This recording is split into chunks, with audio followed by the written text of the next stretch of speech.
record here, and what it is and what torch we're relighting and all that good stuff. And then we'll talk about, are you officially announced as a candidate? Yeah, I sent out a press release to that effect just last week. And it actually made it in. Oh, that's why I was going to get the WISH interview. Got it. Yeah. All right, cool. Here, we'll hit record.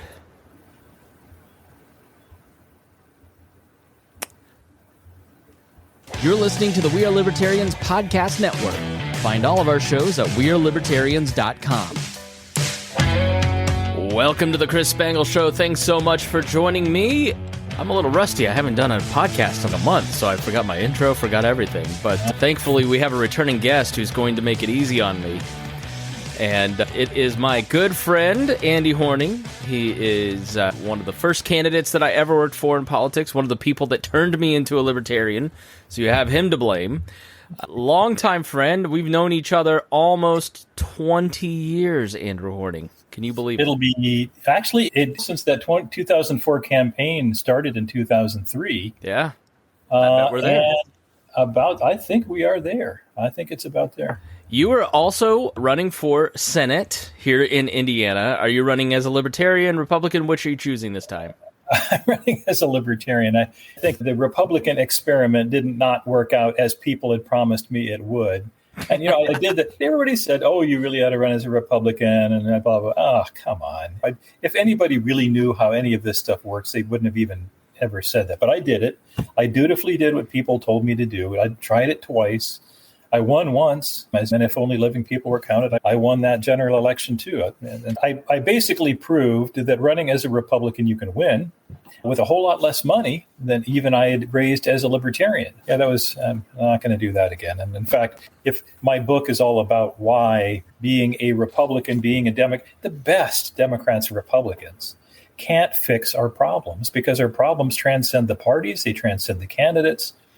All the people who've been talking about shadow government. And have you read Whitney Webb's book, One Nation Under Blackmail? No, but I'll make a note of it. What's it about? Oh, my. It started off with the Epstein suicide. Okay.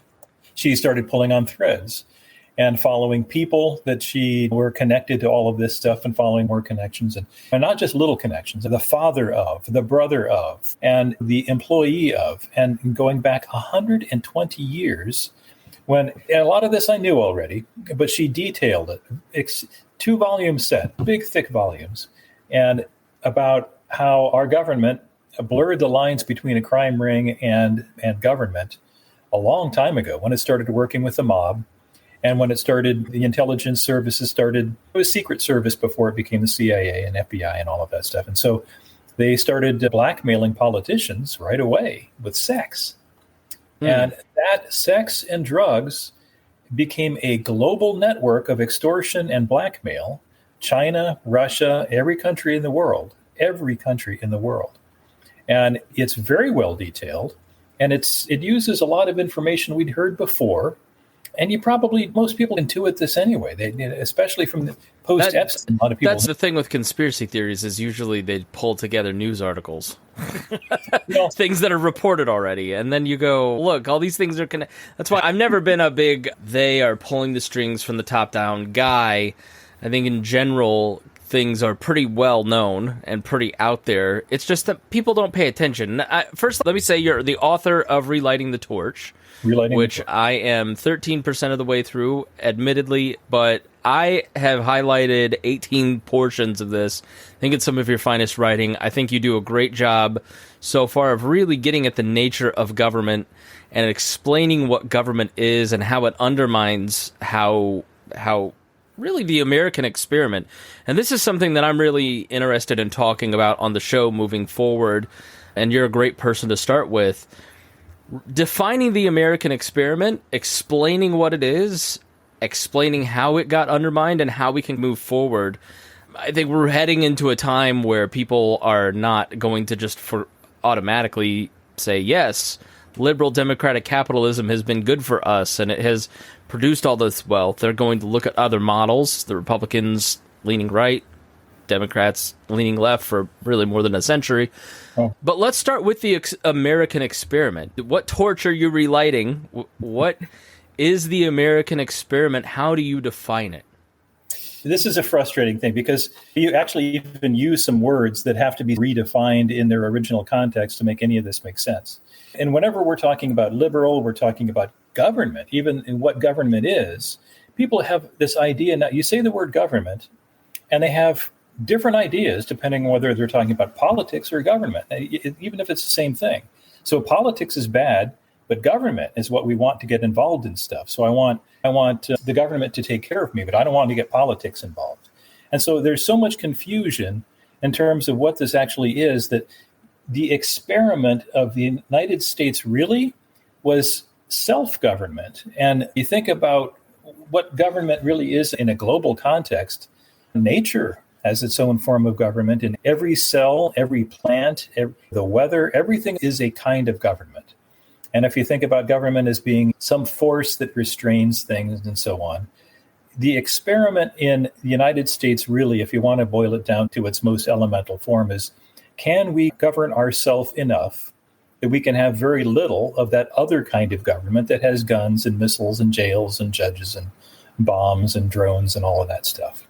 So really the American experiment, forget democracy, forget the voting, all of that kind of stuff, really, can we govern ourselves enough that we don't need to be governed by a bigger, more massive, scary government like our founders fought to get off their back?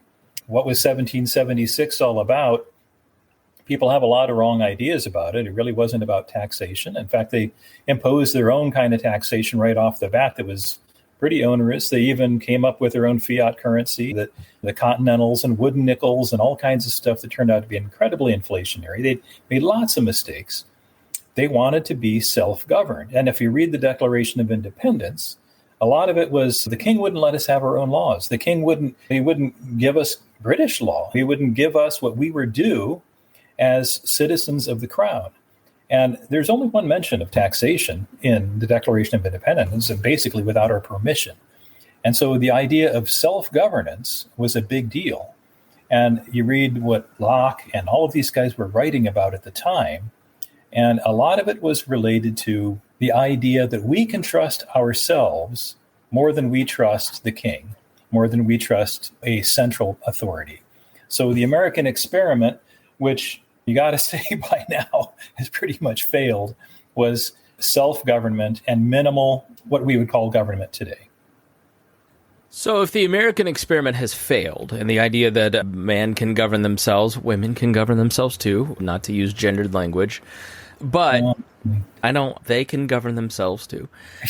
But it is, and I see the frustration in a lot of former libertarians, people who hosted libertarian podcasts maybe 3 years ago, who are now moving on to other forms of, we really need to control other people because if we don't, the left is going to control us. Have you abandoned that sort of thinking, or do you still think that we can get back to a place where we can govern ourselves and constitutionalism is a worthy experiment of still fighting for? I haven't budged. So that's what my book is all about. So if the sort of the structure of the book is, I say, what is politics? I define what a constitutional republic is and how it's supposed to work. How we went wrong, I spent a lot of time on that. How laws are supposed to work. I have a whole chapter on words and the danger of messing with words. And so all of this book is to try to bring us back to really the best ideas in human history.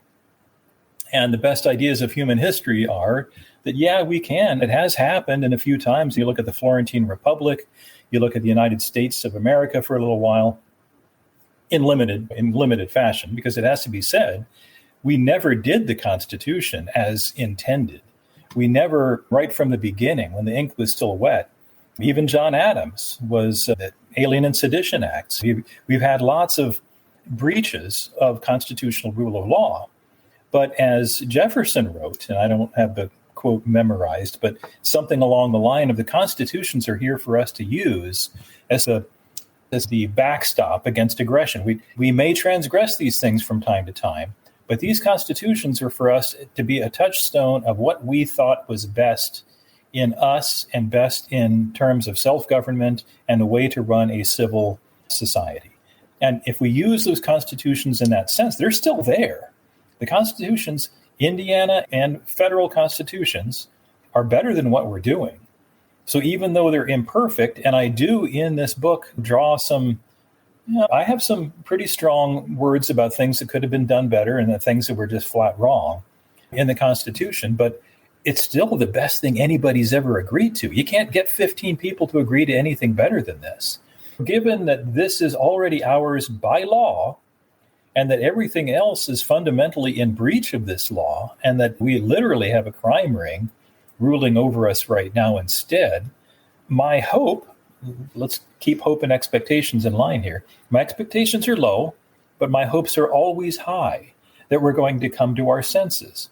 And I see in the rhetoric of people anyway, as I've seen for some time, a growing tide of people saying, I'm sick of this. Our government is out of control. These debts are unsustainable. All of this stuff is nuts. I think it's all corrupt. And in fact, we're seeing all kinds of, we're seeing corners and edges of corruption that really are pointing to much, much deeper. Yeah, it doesn't seem like we all disagree much on the problem.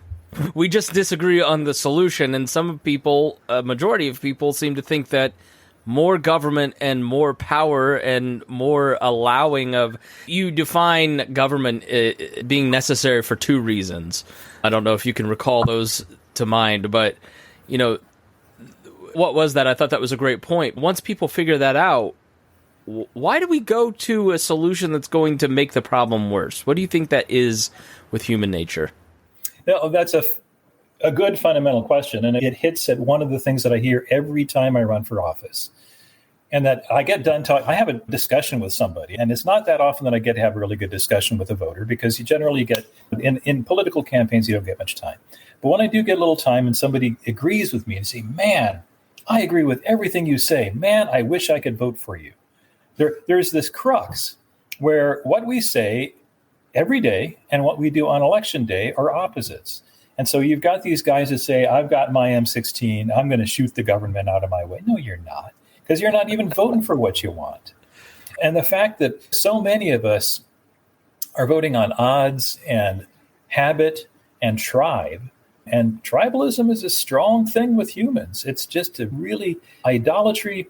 It's a shame idolatry and sin are like tied to like religious people think, oh, he's going to start talking about Christ and stuff now. You don't have to. The concepts are universal. The idea of sin in our experience is if we come up with our own rules, we're going to break them. Our own rules. We can make up our rules on the spot and we'll break them on the spot. And that kind of sin is very human. And the idolatry part, where you think about what we do with flags and anthems, and nobody goes into church and puts their hand on their heart, and you look at this, some idol, and say, I pledge allegiance, I promise to obey this thing. Nobody does that. And yet we do that. Am I getting myself in trouble here? No, but I think we're at one of my questions for you, in my mind, founded the Tea Party. I know some may take exception with that. I think they're trying to recreate the magic. There was a property tax revolt over at the State House this past Saturday.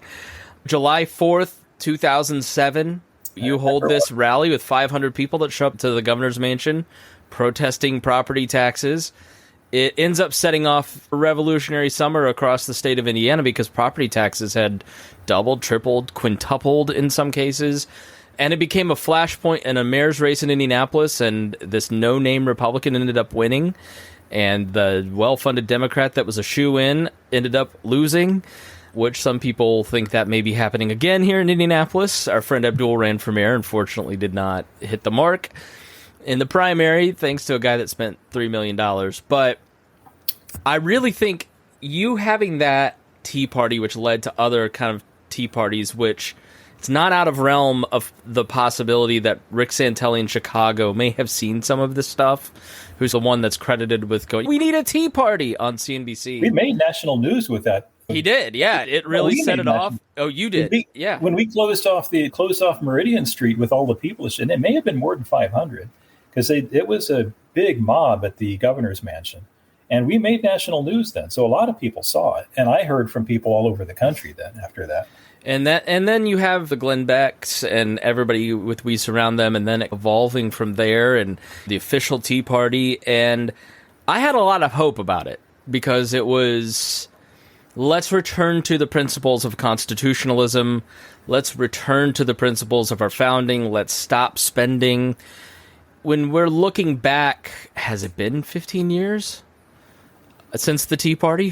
When you look back at the legacy of that Tea Party and what the Republican Party has become, where that Tea Party mentality led to Trumpism, which has now landed at Christian nationalism, I think that's where you were going, right? And I have some of the same concerns in the melding of Christianity and conservatism and confusing that idolatry of trying to get America back to a Christian nation instead of the true purpose of Christianity, which is to save people's souls, to get them to heaven through Jesus Christ. I'm really concerned about that, and I do think that a lot of it had its roots in the Tea Party. And I think it's also... So I don't know what my question is. I'm just making an observation, because one thing that I think when you ran again in, was it 2010? Hell, pick a year and I'll hit the number. You could go to Tea Party rallies and you were speaking the same language as a lot of those people. You were speaking like I was, from a Christian perspective, but libertarianism that didn't try to force its morality. And that seems to be fundamentally different where the state of Indiana is. How have you worked through that, and where you think that'll play in Indiana and how that'll work out, considering your message hasn't changed? Frankly, I've not had any luck. And the idea that what Christ came here to do was not political. It had political effects, obviously. And people point to Christianity as what caused the collapse of a lot of slaving and a lot of kingdoms and that kind of freedom had its flowering. There's a new book called Dominion that kind of, this atheist writes a book about the effects of Christianity and ends up appreciating all of the benefits of egalitarianism and equalities and freeing slaves, like you said it, and the domino effect. Because just, I think the Imago Dei, basically, like every person is worth dignity and respect and liberty, had massive effects on society. But that gets right back to what we were talking about right at the beginning. So you think about what it is that Christianity actually does to a person. If it's a true belief, it will make you a self-governed person, and that you have a higher power than politics. And you're looking to a better end than soup lines and Social Security and single-class basketball or whatever. You think, what Christianity did, putting it in the context of the Founding Fathers, a lot of the Founding Fathers were not Christians. And as Jefferson cut up the Bible and made up his own, literally cut and paste. Get these miracles out of here. Yeah, and George Washington even left before communion. And so there was a lot of debate whether the founders really were Christian or not. A lot of these guys probably were not, and a lot of them were deists and so on. But they all agreed on one thing. If there was a book in the house, it was probably a Bible. And there was a commonality of behavioral morals that was fairly well understood. And that sort of groundwork was necessary. And the founders articulated this in many different ways. And that if we don't have this kind of moral society, this Constitution isn't going to work. There is a Christian backdrop. What we're really talking about is a fundamentally secular government. Government is a secular thing. And even in the Bible, you think about what was the story in 1 Samuel 8, verses 6 to 20, when the Israelites were asking Samuel, we need a king to go before us and fight our battles for us. And Samuel was, of course, upset, and he went to God, and God said, Samuel, they're not turning against you. They're turning against me as their God. So go ahead, give them a king, and tell them what comes along with a human king. And then there's that long litany of, he's going to take 10% of this. He's going to take your sons and daughters and make them go before his chariots and be his slaves. And big, long list of things that come with a human king. And did we learn from that? No, we didn't. And you think, what are the best examples of kings in the Bible? David, who had a guy killed to get his wife. So the idea that we're supposed to have, in fact, I guess I should mention too, it bugs me how many people think that the tetradrachm there, the tribute penny story of the Bible, where Christ holds up a coin and says, "Give unto Caesar what is Caesar's, and what is God, and give unto God what is God's." It's obvious when he's holding up this Roman coin, it had these deified, one of them was a newly deified Tiberius Caesar on one side. And Christ might as well have been saying, "I got your Caesar, or I want him." And what does the whole Bible say belongs to God? Everything. So that's why the Pharisees turned away without anything else to say. When Christians so numbly give unto Caesar everything and say we need government to do God's work because God is not really able to do this stuff that we can do with missiles. We need to get involved and have this. No, that's not how this is supposed to work. So fundamentally, what the Constitution is all about is a leash on secular power, not in any kind of going back to the judges sort of order, but at least with the understanding that we were supposed to be a moral people, and that's a difficult thing to define, I know, and all laws legislate morality. That's just a fundamental thing, that whatever the current government is, they've got their own idea of what morality is. But the founders' idea was there is a specific form of morality that was necessary to make the constitutions work. And that specific form of morality was not like what we have today. If you see something, say something, snitch on your neighbor, do this kind. No, it was if your neighbor's barn burns down, you're going to help them put it back up again. If you see somebody who's hungry, you are going to help them out. You're not going to ask the king or your governor or somebody to take money from everybody. And this, it came up many times in the early United States. And in fact, we had basically the model for, like a pre-Obamacare right from the very beginning, when we had the service, the beginning of the National Health Service that was for the Navy, for people in the Navy. And there were debates on how far are we going to let this go? Are we going to extend this? They didn't call it welfare back then, but are we going to be taxing everybody for the benefit of a few? Are we going to start doing this thing? And they initially were pushing back a lot, but you can see how these things get incrementally perverted. And similarly, like with the 18th Amendment, that was the first time our government ever had constitutional authority to deny the ability to manufacture, what was the actual wording? Manufacture, transport, and sell intoxicating liquors. And it was only intoxicating liquors. It had nothing to do with consumption. It didn't say you couldn't consume it. It didn't say you couldn't buy it. And that was the only time our government ever had that authority to ban the manufacture, transportation, and sale of anything. The 21st Amendment removed that. Even when it comes to intoxicating liquors, which was all that 18th Amendment was about, we added, during the time of Prohibition, we added that no, you can't buy this stuff, and no, you can't drink it. And by the way, we're going to poison alcohol supplies, and we're going to kill 10,000 of you as a result.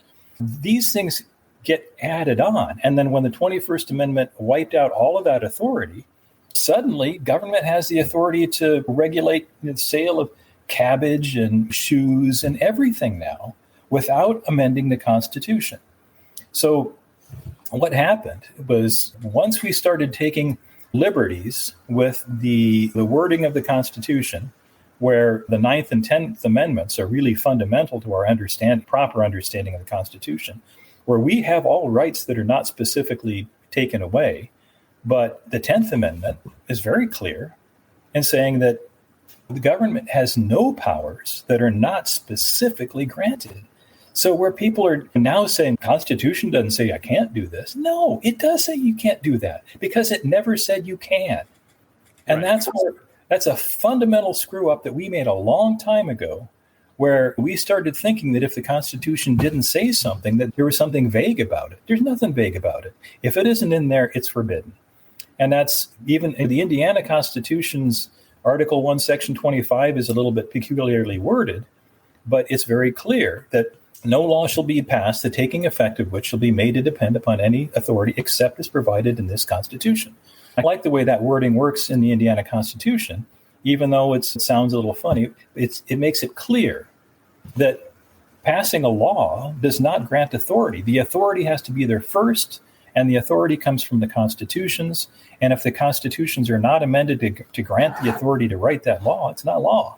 And so we are now in this absurd position where our legislators are not even writing most of our laws. It's mostly unelected bureaucrats. Yeah, it's corporations, it's lobbyists, it's college-age kids who are working in congressional offices. Yeah, but 30 times as many laws are written by FDA, CMS, these executive agencies. So bureaucrats, we don't even know their name. I've worked in healthcare pretty much my whole life. Product development mostly, but clinical too. And this industry doesn't have that many laws that are written by legislators, actually. Almost all of it is CMS, FDA, all of the health regulating agencies that tell us what things we can build, how much. It determines how much it's going to cost us, of course, too, because there are so many regulations on making medical devices and medical software. And that's why we've lost a lot of jobs to overseas, where most health companies and a lot of the software is in the Netherlands, it's in Italy, it's in places that have lower productivity. And we used to think had a more socialist government that they have less regulation than we have. And until recently, until the EU came out with their newest regulations, we were in a serious deficit with Europe, even when it comes to the ability to bring products to market. And this is all in breach of the Constitution because our government, as I just said, once the 21st Amendment was gone, our government has no constitutional authority to in any way affect the sale, transportation, consumption, any of that stuff of anything. It just was never granted. Even when they're talking about what goes on between the states, that was assumed to be court cases. When you think about abortion, that somebody goes to another state to get an abortion, if there was a dispute and it was between states, it would be handled in the courts as an individual case. And it would be adjudicated and judged and sorted out one way or t'other in court, not in legislation, because there is no authority to do this by legislation, but the authority to adjudicate is in the judicial branch. And we don't understand that design because most people have not only not read the constitutions, we've been lied to about what they mean and what they say and who's got authority over them.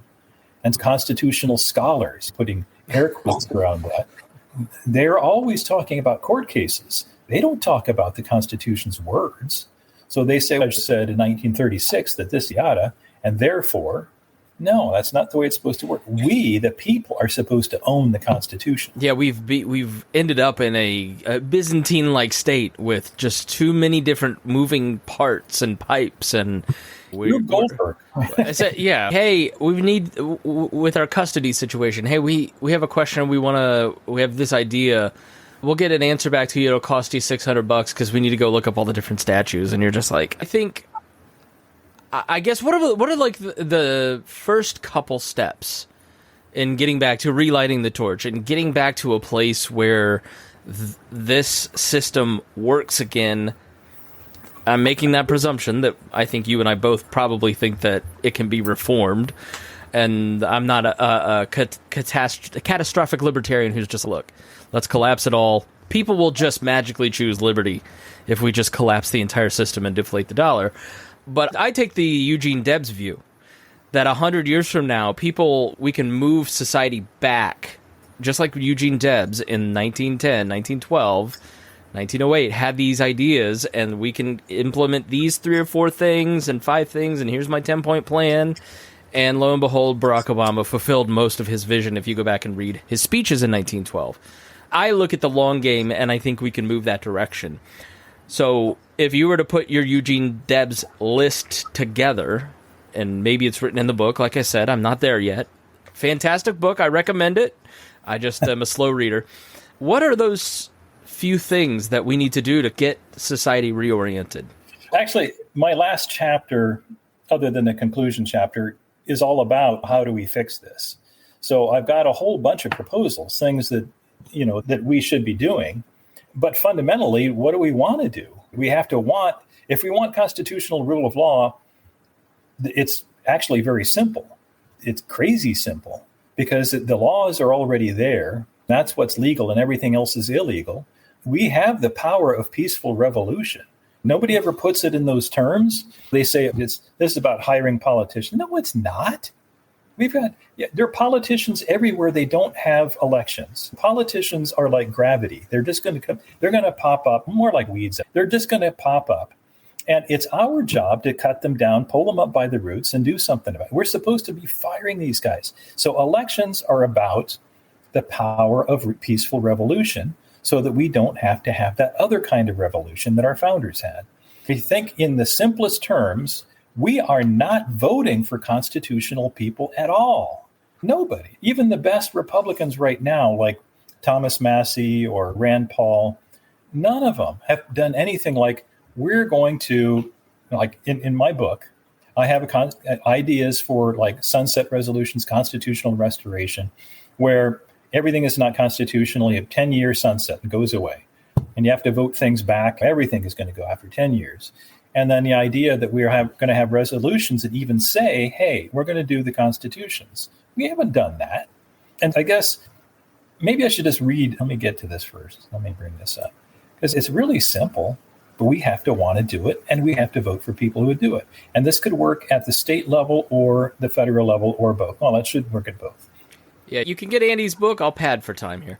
You can get Andy's book at Amazon. That's where I got it. I got the Kindle version. You can also buy it on paperback version, and he's working on an audiobook version, which I'm very relieved about. I love a good audiobook and I got a hardcover version too. Yep. Yeah, a hardcover too. All right, look at you. You also just wrote another book, which was a fiction book.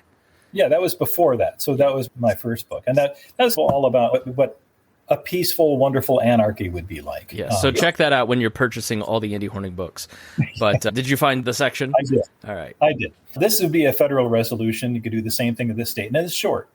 Whereas the plain wording of the 10th Amendment of the Constitution for the United States of America is binding law, be it resolved that no federal agency, program, or international treaty that depends upon authority not granted by the Constitution for the United States of America shall be valid.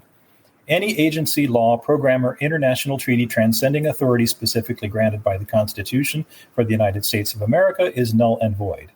Unconstitutional laws, agencies, programs, and treaties have created both problems and dependencies that will take time to rectify. Therefore, all unconstitutional federal powers, delegations, laws, programs, treaties, and entities that cannot be immediately nullified must be phased out within no more than 10 years. Now, this is a workable plan, I think, unlike what Adams and Jefferson in 1789, 99, they wrote the Kentucky and Virginia resolutions. And they were similar to this. They were basically saying, we're going to dissolve the Union if you don't back off and stick to the Constitution. Article 1, Section 1 of the Texas Constitution is very plain, and that they basically are saying we're going to be part of this union only as long as a Republican form of government is, I don't remember the wording, but basically is in all the states. So it was known early on that nullification was the solution and that was the remedy for an unconstitutional government. Our founders wrote a lot about that, and especially the people, the anti-federalists. At the state level, federal level, that hasn't been done since Jefferson and Adams. Nobody has actually even said, let's go back to the Constitution, and here are the words that we need to say to do it. So this is a resolution. I've also got an amendment that we could propose to put in there. The idea is we first have to want it, and then we have to vote for people who would give it to us. It's just like when people are asking for term limits and say, I'm going to vote for this incumbent who's been in there for 47 years because he says he's going to give me term limits. No, he's not. That's the funniest thing about Republicans is that in the Tea Party, they're like, yeah, term limits. Now, Thomas Massey ain't quitting. Rand Paul is not retiring. I'm glad about that, but I'm just saying, remember those pledges. I've got the Tea Party books. I'm going to read them this summer and see where we're at 15 years on. And it's really just, we get what we vote for. And you know how I feel about election fraud. It happens. And even LBJ's Box 13 scandal, 200 people voting in alphabetical order for LBJ. It happens. And these things are known. People go to jail every election cycle for election fraud. It happens. But you ask voters how they vote, and in general, you can see very plainly that we have what we have chosen. And we could choose different anytime we want to, but we keep choosing the same thing over and over again, expecting something better to happen. And that is, of course, dumb, even though Einstein never said what people think he said about doing the same thing over and over again, getting different results is the definition of insanity. It's a true enough statement. And that we keep doing the same stupid two-party system thing, even though our founders warned us specifically against that. And they were so strong against political parties in general that they made a lot of this stuff, for instance, the two-party system as we have it now, unconstitutional by both federal and state constitutions. And that was the basis for my first lawsuit against the state of Indiana. And I'm party to another suit, similar design for ballot access and how unfair and unconstitutional, because both 14th Amendment, the federal constitution, and every state constitution has some wording about equality under law. And we certainly don't have that in our ballot access and partisan laws. And we're not allowed as libertarians to have precinct committee people. We can't get on the same commissions and committees. And you think how important that is, that there is this imprimatur of legitimacy given to this whole two-party system just by these laws they wrote for themselves to exclude everybody else. And then that means that we don't get the news coverage the other guys get. We don't get invited to debates, forums, and events. And it's a killer. Even just on WIBC today, I was hearing Tony Cass was talking about we need to have more of these voices heard and so on. And is anybody really advocating that we really do have fairness under law and that we really do hear all of these voices? And in that same broadcast, he was talking about you have to have limitations. You have to have some guidelines as to who can be in debates. And so some people have to be excluded from debates. And what are the criteria? How much money they raise and how many donors, like the Republican Party is now saying you have to have so many individual donors. And as opposed to having a few big donors, you have to have a bunch of little donors. And so these criteria have nothing to do with being right or being constitutional.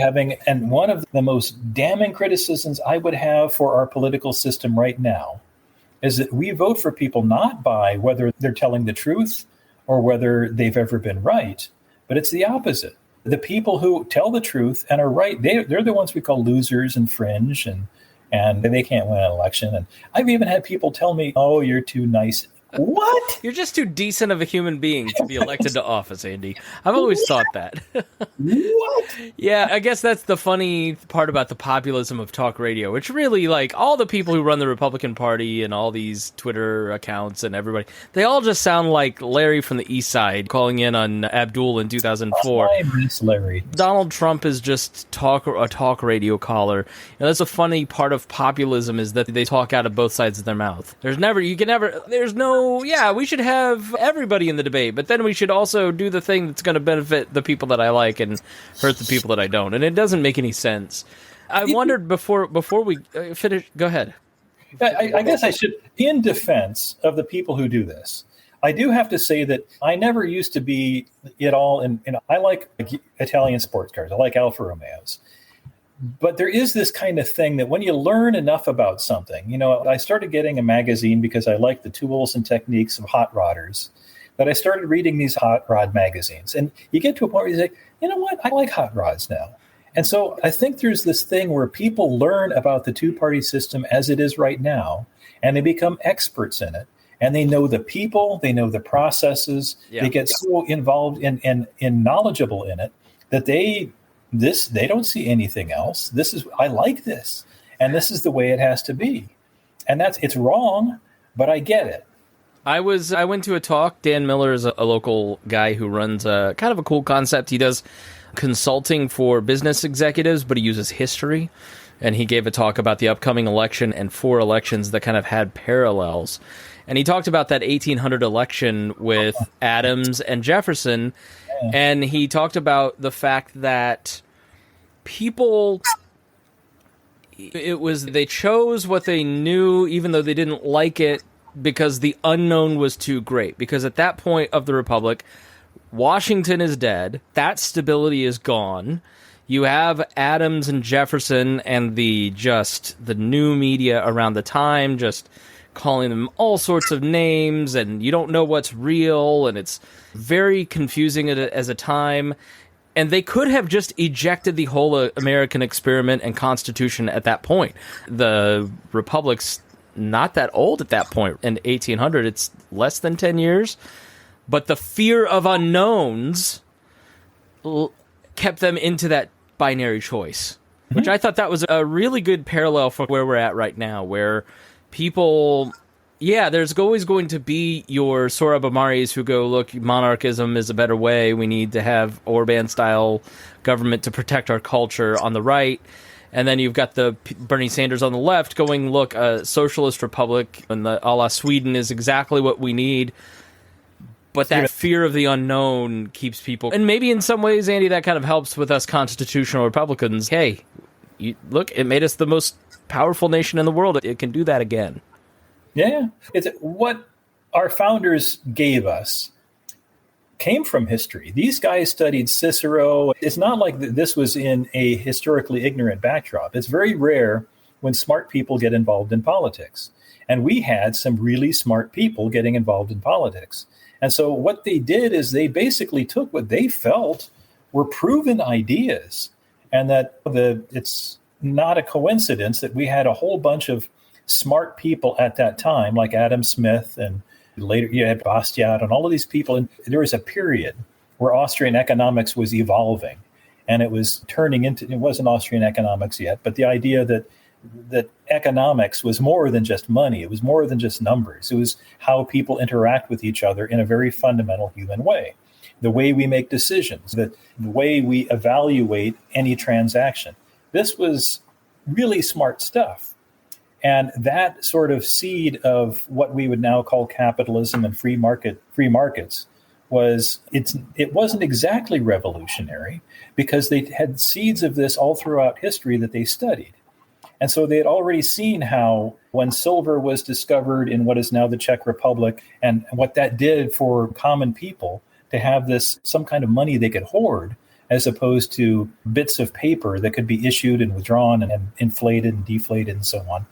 Things like that make a huge difference. When the Spanish doubloons, and the way these bits of metal came to be a liberating thing for people, because they could grab them, they could hoard them, they could hide them, and they could use them for transactions in ways that the continental script did not work.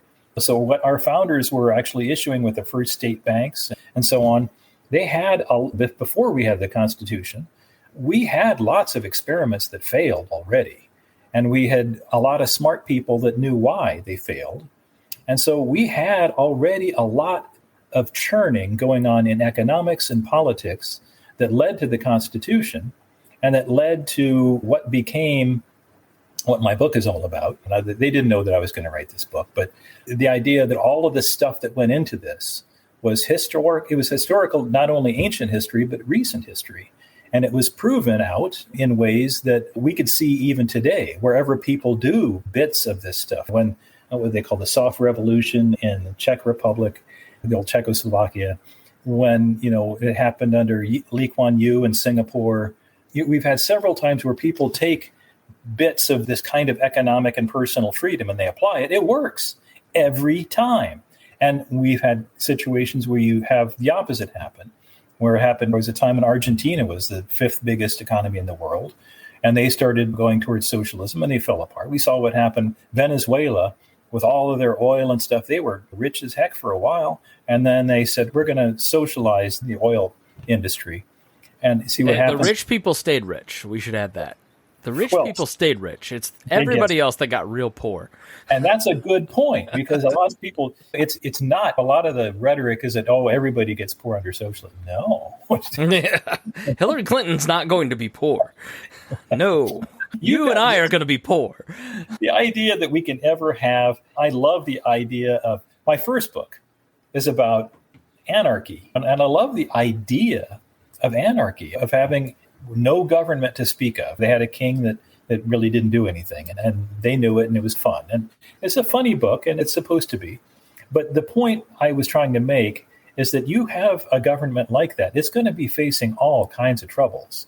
And so this island of Excelsior is placed on a planet where everybody else is authoritarian and militaristic and selfish and stupid and short-sighted and all of that stuff. And so I said it in the context of the 1987 stock crash, the Black Monday. And there's a lot of history. A lot of it's true. And of course, I twisted some of the truth. There aren't these kind of dragons in real life. The idea that there are some things that humans just do repetitively. We have a follow the alpha species default state. And it is our default to follow a king or to bow down to a potentate. And unless we have better ideas, that's where we go. And frustration really is that we have these constitutions based on a much better idea, that we can be self-governed.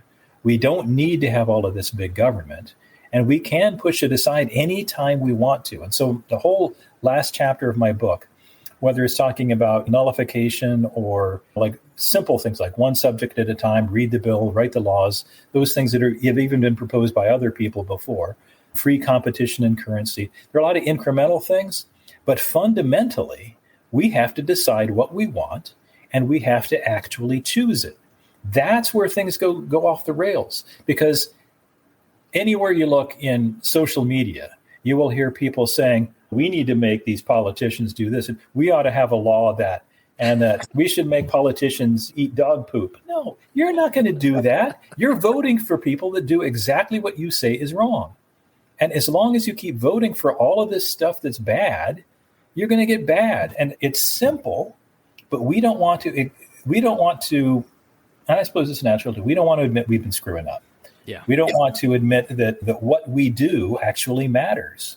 We don't want to be responsible and accountable for our choices and the fact that we have not been making wise ones. Speaking of that, sorry to cut you off, but I think the seduction right now, I think the culture wars, I'm interested in your take on culture war stuff, because 2008, 2010, Andy, I would have said, LPIN, you were one of the more conservative cultural warriors, right? If there's a libertarian that's a culture warrior, maybe it's you, right? Nah, everybody's held their tongue on a lot of social issues, and there was a lot of truce. And that seems to have been ripped open, and you're just not wading into the waters and terrified now, Andy, even though you've not changed a single thing. I find the culture wars are very seductive to a lot of libertarians that I know, conservatives, right-leaning people, into giving up their small government credentials in the way that a lot of probably 88 Ron Paul voters suddenly turned into war hawks in 2003. That's what this feels like to me in a lot of ways, is that our politics are conditioned in much the same way as it was in 2003. That was foreign policy. This is social issues. What is your take on the culture wars? And as a candidate, how will you wade into that? I was hoping you weren't going to ask me this one, because that's really tough, especially when you think about how many libertarians, good friends of mine, by the way, have really done an about face where it's not equality under law. Now we have to have special consideration for special situations. For instance, we know that it's really bad to give car keys and a bottle of booze and a gun to a 6-year-old. But because why? Because we think in those circumstances that a 6-year-old does not have agency, that this is a child who has not yet developed this sense of, and in fact, one of the things about why armies all over the world and through history have really liked a certain age span, not just because of physical strength, but because neurologically speaking, we've learned not too long ago that our brains rewire themselves in late teens through early 20s, and we don't really have a very well-developed sense of risk and reward. And so our idea of assessing risk as a 20-year-old is not the same as it would be when we're 14 or when we're 35. And there is that window where we're much more likely to be macho and foolish and all of that stuff. And younger than that, we haven't learned that much about who we are. We're going through all kinds of hormonal changes that are changing our bodies and our brains, by the way. And so I'm thinking about, from a medical perspective now, I went to a conference not too long ago where there's a whole poster session and several people talking about the new medical problems associated with transgender drugs, and that they're more likely to have stroke, heart attack. Once you start taking these blockers, and especially when you start actually doing transitions, you will be a medical patient for the rest of your life. And people who have regretted their decisions and have tried to go back find that there are all kinds of problems with that too. And so you think, okay, what is different now versus giving car keys, alcohol, gun, drugs to kids? We know that's bad. You don't do that kind of stuff to kids. Why now do we think it's totally okay for them to change their bodies when this is, I have nothing to say about what adults do with their bodies. I don't care. I don't care what they do in their bedrooms. It's certainly not a political issue. Government should have nothing to do with it. But we do have an issue when kids are being taken advantage of. And there is something to the idea of grooming. We know it when it comes to the sex trade. And we've been thinking this is something we have to fight. And we've never really solved the problems of, obviously, sex trade still happens. And in fact, it's a flourishing business. And when we started talking about Epstein and how much of this is related to child pornography and child prostitution and taking advantage of kids, why all of a sudden is it starting to be okay to even talk about man-boy societies? And it's very strange. And I have a preference for young people. What's wrong with that? There's a lot wrong with that because we're taking advantage of children who need to be protected. And so when we're talking about the valid roles of government, there are not that many things that government should do at all. One of them, I think we should, even in terms of environment, our government should protect unowned shared resources like a creek, air, things like that somebody could pollute. They can dump chemicals into a stream and ends up going to somebody else's property. That's bad. But children are a special resource that have a tendency to be abused and have always had a tendency to be abused by parents even. And it's a shame we have to think that way because in most respects, I would like to be able to leave people alone in their families and in their homes. But when kids are getting abused, that ends up being a cultural problem for everybody. And that's where when we're talking about some of what's going on in our culture wars right now, especially like in public school, government schools. Spoken like a dad that homeschooled. Yeah.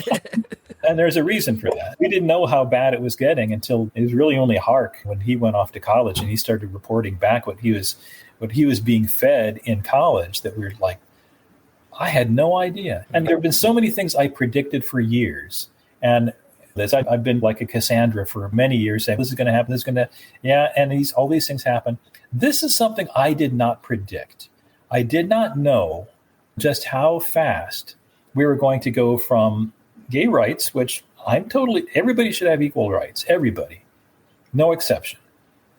But we're not talking equal rights anymore. We're pretty far from how much, because I wonder how much of it is because libs of TikTok is controversial.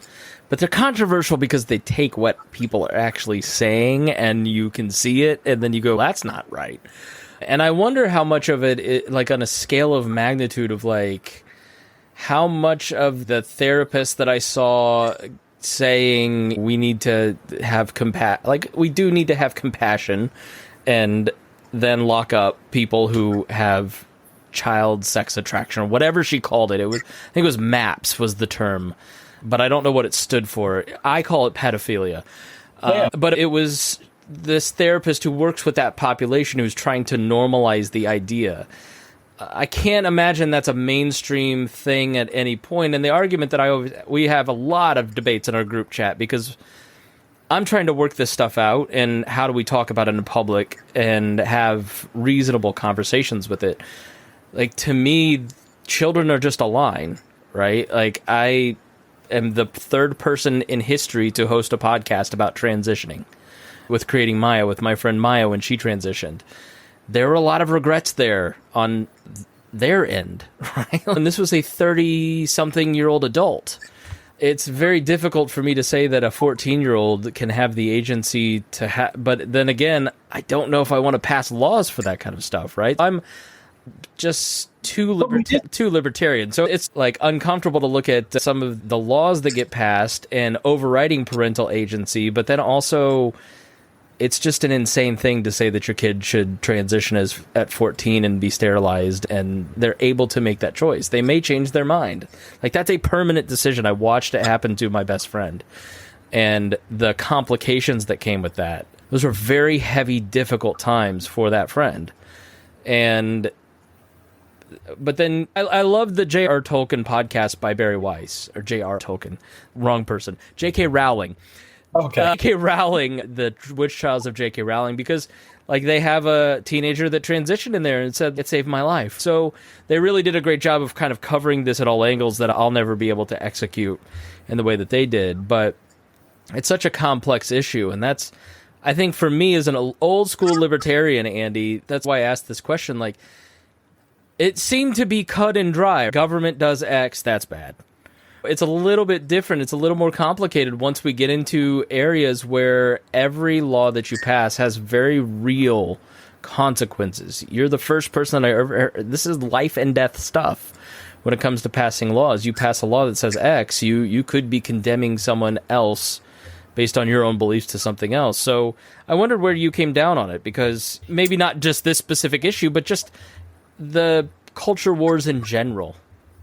That takes us again back to what we first started talking about. What was the presupposition of our founders when they wrote the Constitution? That we would have some kind of baseline morality, that we would agree that this is right and this is wrong. And if you have that, then you don't really need nearly as much. In fact, just put it in another sense. Our legal system used to be much more heavily dependent upon juries. We have a lot of trials that should be jury trials that are not anymore. But the idea was supposed to be that we have a jury that decides a lot of things. And that jury would be made up of people that the assumption was had at least some common understanding of what was right and what was wrong. And we know from history that juries have often been horrifically wrong, especially during the Jim Crow and slavery eras, when there's no excuse for what happened in a lot of cases in American history. And that's what makes it difficult. We've never done it right. And when it comes to something like this now, when we're talking about the difference between a few years ago and it was just a few years ago, when we were talking about accept who you are. If you're, whatever your situation is, if you're bald, fat, ugly, stupid, whatever, you should be able to be an individual to yourself and appreciated by yourself and by others for who you are. And you think about how we feel about dogs. I love dogs, but I don't want to kiss one. And it's not like they're not human. They have their own thing, and they're loving and they're loyal, and they live every day like it's special. We don't do that. And they greet you in a certain kind of way and all of this stuff. And so we think of dogs in a way that I wish we could do with humans, and that we could appreciate each other. We could, I like you. You're not like me, but I like you. I think what you're saying is we don't have the tribalism for other animals like that we do for humans, who aren't animals, who have the image of God built within them, but we have this anger towards other people that we just don't quite have for like a dog. It's, I think, what you're saying, right? And that's where I was going. And it's a difficult concept, because what we're really talking about is a very fundamental aspect of humans, where we judge each other, and we have to judge each other in certain respects. So if you're what is it that makes us scared when we're in a dark alley and we see somebody coming towards us? We make snap judgments about what somebody looks like. And if they've got a lot of tattoos and piercings, we're thinking, oh, this guy's a mess. Or if it's a big, tough-looking black guy, we start to get afraid, because we have this stereotypical image of what big, black, strong guys are like. And all of this is unfair, and yet it's very human. And in a jury, where a lot of court cases are decided still, we're still dependent on what people think in terms of appearances. And I've heard these things in this trial. He's had a rough upbringing, and so I'm going to make the following conclusions based on that. And we're often wrong. So when we're talking right now about what our cultures, there really isn't much of a culture war on each side. So we've divided ourselves up. And what we have is like one side agrees that this is absolutely right. One side agrees that this is absolutely wrong. And there's no commonality upon which we can really adjudicate this.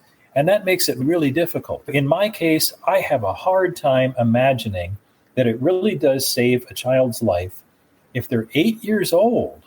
And maybe when they're in their teens and later, I don't have an age bracket that I can actually work on and say that this is science. But I can say from science that just in terms of the way human brains work and the way hormones work, that 8 years old is too young to be making decisions that are going to change your body for the rest of your life. You haven't started to know about how many tomboys grew up to be very feminine women, how many boys that played with dolls ended up being macho men. You don't know. These things can be very malleable. So this is because I go back and forth on it. We go back to the principle of self-government, the Constitution and self-government kind of curing us of these culture war issues. And I know this is controversial to say, but what about trusting a parent? I know there are examples of people fast-tracking their kids through transition surgeries. I know, but that doesn't seem to be the norm.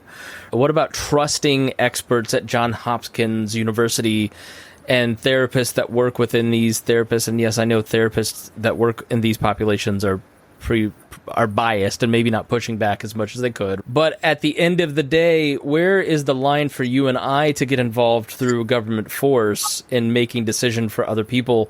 Isn't the kind of the concept of self-government is you've got to trust that other people are making good decisions. Absolutely. For these things. And that's where this is difficult.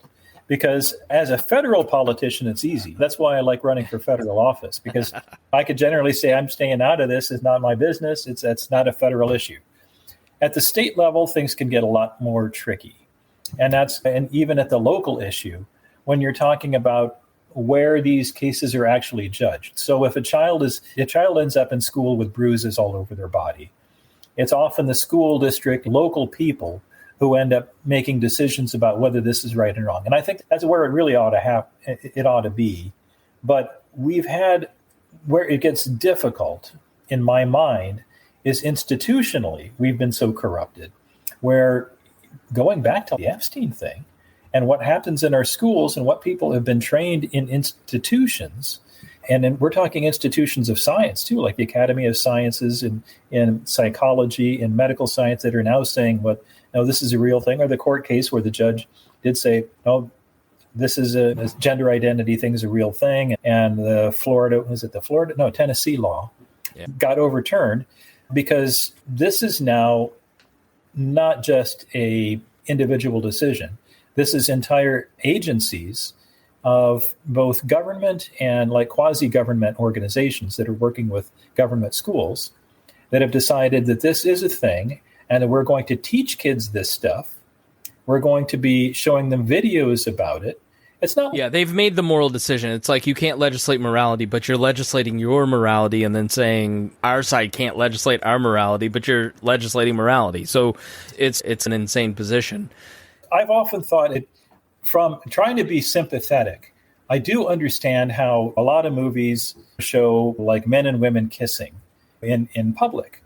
And in fact, one of my favorite movies I rewatched not too long ago, Forbidden Planet, but had these 1958. And all of the men were like macho. And there's one woman in this movie and they're all kissing on this girl. And it was like 1958. There is an entirely different idea about what's appropriate for men and women to do. And it seemed appropriate for men to grab women and just give them a kiss. And the woman was supposed to think, oh, okay, yeah, I'm a woman. Look who I work for. The Me Too movement has been largely good for my workplace. And we have adapted from boobs and beer to making fun of each other in a way that respects everybody. Yeah. And so I get that. I get the idea that we have never done anything correctly, ever. As a species, we screw up everything. And look back and when people started complaining about sex education in public school at all. And that's when it was heterosexual sex education. We're talking about giving out contraceptives and things in classrooms and so on. And people thought, what a slippery slope this is. I don't know. We've never done anything correctly. And that one of the things I say in my book, in fact, is that that's just the way we are. We keep screwing up. Nothing lasts forever with humans. We have a 100% failure rate when it comes to our governments. And that's what frankly, the Constitution was supposed to be, that touchstone where at least we would have a legal framework by which we could say federal government isn't supposed to do this. So the federal side is easy. What does the state constitution say? And a lot of state constitutions have gotten so badly twisted that it does become a lot more difficult. Like, for instance, a lot of the constitutions written before the Civil War basically were written in such a way that in order to become states, they had to say, we will never leave the Union. We submit ourselves to you. And some of it's horrific.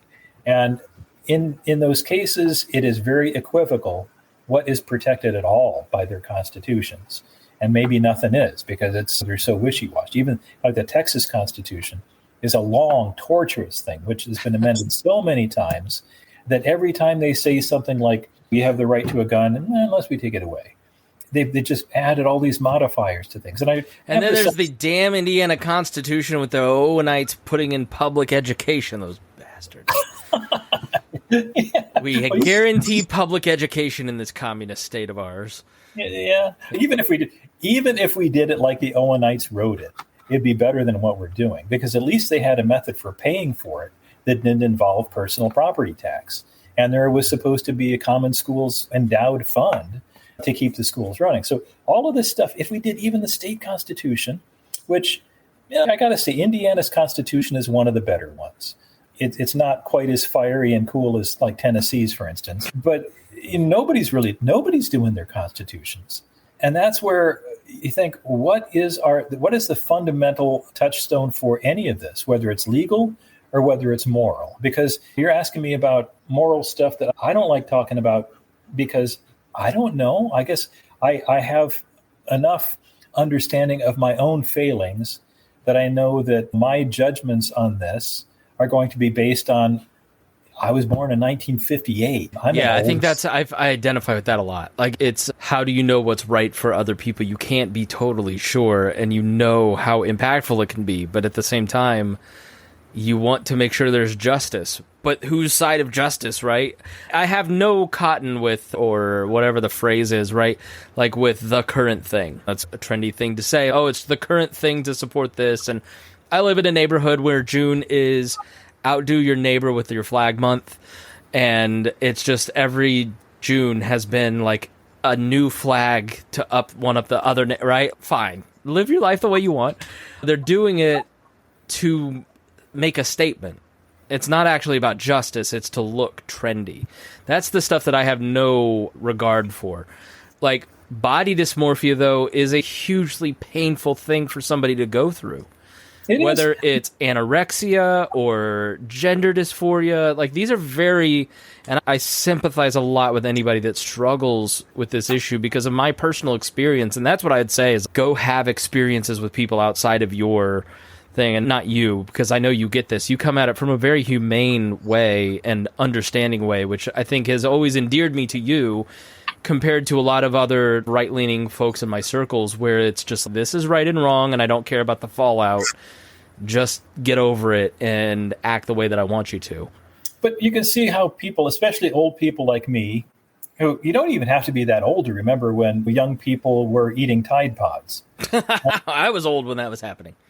Yeah, so but see, that's like, nobody was actually eating Tide Pods, but that's one of those things where, that's what I think about this, is there's nobody who is 6 and transitioning in America. I don't think it's legal, and I don't think there's a doctor that, now 14, yes, but you'll see people who will say, oh, I don't want 4-year-olds transitioning, and that just, you're like, it has happened at 8 years old. Okay. At 8 years old, and so that's where, this is what makes it difficult, where we have a different set of standards for this particular issue than we have for anything else. And so we understand that kids are kids in lots of different ways. So we're not going to give them the car keys. They're not going to be going off to battle for the United States. No, they're kids. And we have them in schools for a specific reason. Why do we have public schools? We have already an idea about the way kids work in every other respect. This is a case, in my mind anyway, where we have removed a big fence, really. It's just there are adults and there are kids. And it's not just humans. This is like puppies versus dogs. It's all throughout our animal kingdom. And you have even in insects where they have transitional phases and they're an entirely different creature when they come out of the chrysalis. And that's where we have, for this particular circumstance, changed the rules pretty rapidly, pretty dramatically. And that is, of course, disturbing to a lot of maybe just old people like me. Maybe it's a misunderstanding of what the numbers actually have been. For much of my life, the sort of gestalt was that 2-3% of our population was gay or in some way sexually heterodox, where they're not normal in some kind of way. Now, you can modify those numbers if you start talking about straight people who have weird things going on. And maybe if you want to get granular about it, nobody has the same sort of sexual preferences as everybody else. And maybe it's just so granular that we have no business even trying to assess such things, because as much study has been going on, a lot of it has been bad studies. Even at Indiana University, the Kinsey Institute, a lot of that research has been discredited and called corrupt. We don't know that much about our numbers enough to say this is what's normal, this is where the bell curve is. I don't know, but I have a hard time believing that with the number of transitions that have been going on now, the number of people that have regretted going through their transitions, that we're doing this right. And if we're not doing it right, what do we do about it? Because people are being harmed. I also think it's part of it's people find community in it. I think it's a lot like the trench coat kids when I was in school. They're on a spectrum and they're making choices because they're trying to find belonging. And I think that's part of secular culture. But it's also a part of, they've done studies on animals and drugs, where they find that animals that are satiated in other respects and have like society are not going to be sipping the cocaine bottle as much as when they're alone. You put a rat by itself in a cage, and it's easy to demonstrate drug addiction very quickly. But you have drugs available to mice and rats where they've got more society and they've got social engagement, and they can have a rich life with exercise and sex and all the things that these little rats and mice want. They don't see drug addiction. They actually go to the regular food and water and ignore the drugs. And we've seen in lots of cases where drug addiction in humans is often prefigured by social disorder of some kind. And if you take that by extension and see that, okay, there's something wrong going on here, and whether this is gender dysphoria as a primary thing or whether it's a secondary, whether it's a symptom of something else, maybe that something else is what makes them want to commit suicide. Maybe it's the fact that they don't feel like they have any belonging. Maybe they have a bad family life.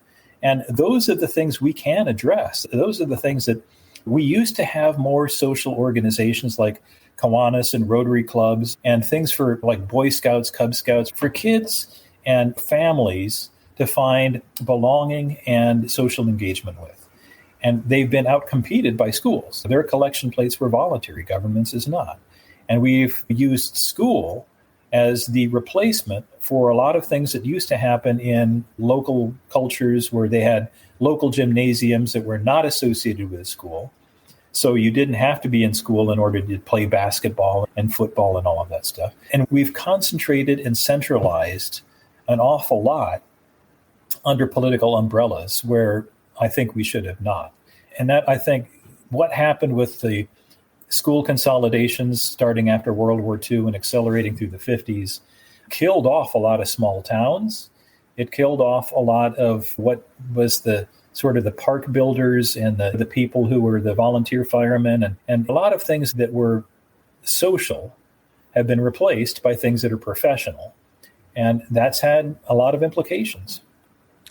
All right, Andy Horning, author of Relighting the Torch. Thank you so much. You've been more than generous with your time. I'm going to have you back really soon because hopefully you'll be up in my neck of the woods when we can sit down in person to do this in person. Go check out the book. It's really good. As you can tell, Andy's very thoughtful, very educated. He knows a lot of stuff, and it really comes through in the book, and I'm greatly enjoying it. So please check out Relighting the Torch. Andy, shameless self-promotion time. Where can people follow you? What would you like them to know? Oh, I'm easy to find on Google, but I'm going to be running for the U.S. Senate in 2024. So horningforsenate.com. And of course, my books are available on Amazon. So if you look for either The Truth About Excelsior or Relighting the Torch on Amazon, you'll find them there. And it's double Kindle points day, so I got Excelsior while we were talking. Thank you, Andy Horning. I appreciate it. Thank you. It's been great. I'll see you soon. All right, thanks so much for listening here on the Chris Spangle Show. We appreciate you. Please share this if you learned something, if you found it interesting. That's the best way that you can help me and my guests grow and continue to spread the message. Thanks for listening here on the Chris Spangle Show. This podcast was produced and edited by Chris Spangle and Leaders and Legends, LLC. If you're interested in starting a podcast or taking yours to the next level, please contact us at leadersandlegends.net.